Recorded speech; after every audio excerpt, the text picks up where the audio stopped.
This upcoming weekend, we have a huge card going down. DC versus Stipe 2. Also on this card, Showtime Pettis going up against Nate Diaz, who's been away from the game for a little while, but we're going to talk about that in just a second. DC versus Stipe 2, James, what do you think about this? I think the game doesn't change. I think the same story is going to unfold in the first one. I think we're going to see a little different Stipe, but at the end of the day, the only difference we're going to see is that he's going to, in my opinion, unless he lands that punch, right? Unless he lands that punch. But we're not talking about DC like he doesn't have a chin. DC's been rocked by some of the best in the world and still got the takedown. So Rumble, I just think it's going to knock DC out, if I'm honest.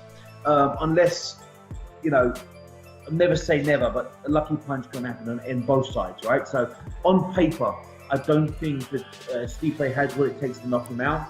I think Stipe, to be more defensive in the wrestling realm, your striking sacrifices. You have to not strike as cleanly, and you have to not commit as much to your strikes if you're worried about the takedown. Now, if you're fighting just a normal guy that has a little bit of wrestling background, yeah, you can still strike quite dominantly. You can still take your finger off the pulse a little bit. We're not talking about a guy that has a little bit of wrestling. You're talking about Olympic level, in my opinion, the best wrestler in MMA. And that's where you're going to see the feel of his takedowns is going, yes, you can stop the takedown 2, 3, 4 times. You can learn to get back up, but you're not going to out-wrestle DC. If DC never wrestled for 5 years and Stipe trained wrestling for 10 years, he still wouldn't catch him up. The guy's been wrestling since he's 5 years old at the highest level. And he, in my opinion, he puts wrestling and striking together up there with GSP. Him and GSP, in my opinion, are the two best striking to wrestlers, with John Jones and Cain Velasquez at the point where Cain was at his highest level. He's up there with the very best of them, if not the very best. So I don't see any difference in the outcome, if I'm honest. People like to believe there's going to be a difference because we all want to see that comeback fight. And Stipe is an absolute beast at heavyweight. He dominated everybody, but the blue book, DC opened the blue book on him, and I don't think it's changed that much. And you know what? Last thing I want to say about this, James, I'm going to agree with you there. But the one thing about DC, man, he's grown so much over the years, and if you look at where the fans were looking at him 5 years ago to now, he's gained so much respect. So how do you not root for somebody like DC? So he's a great guy, and I think heavyweight suits him best, and light heavy, I don't think he likes the cut. I think it's fantastic in that realm. I just don't see him taking a loss here. And really quick, I know that we got to end this in a minute, but if he wins or loses, do you think they'll do the John Jones trilogy, or is it out the question? What's going to happen is there's going to be someone's going to have to step out of their realm. I don't think John Jones wants his level on his first heavyweight fight ever.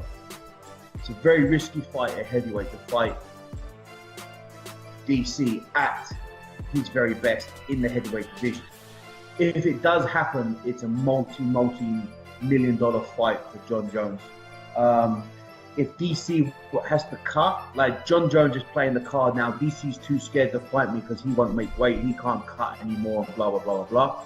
So he's putting the lure out there because he knows emotionally DC's attached to that loss, and he's playing that game, which is very smart, but I hope DC doesn't fall for it.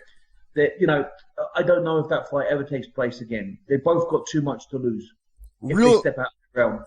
Real quick, Pettis versus Diaz. Let me say this really quick. Everyone's like, oh, Diaz been out there, hasn't been in the octagon for so long. You guys are forgetting. These guys are active throughout the year. Even if they're not in the octagon, they're doing triathlons, they're doing this, they're doing that. These guys could walk in there at any time and look good. Well, they can, and they have. We've seen it numerous times. I don't believe... I never write off Nate Diaz, never in a million years. But I think Pettis has been too active. He's got a lot on his arsenal. If Pettis keeps it in the right realm, he has the right game plan. Duke Rufus is one of the best mixed martial art coaches in the world. If they had the right game plan together, which I believe Duke would, the fight goes to Pettis, but hey, you can't write it off any of the Diaz brothers ever any time. Huh? They can pull off a victory at any given time. These guys are veterans. They're rested. They're smart. They don't give a shit. They go out there and just assume pressure. They put on performances. They get paid very well, and they've been playing the MMA business for a good time. You know, like you can tell now. Diaz brothers have both been playing the UFC for a long time, right? And the Dana card. They got into fights in clubs. They've got into fights backstage. They throw cans at Conor. They've had all this stuff. UFC never walked away from the Diaz business.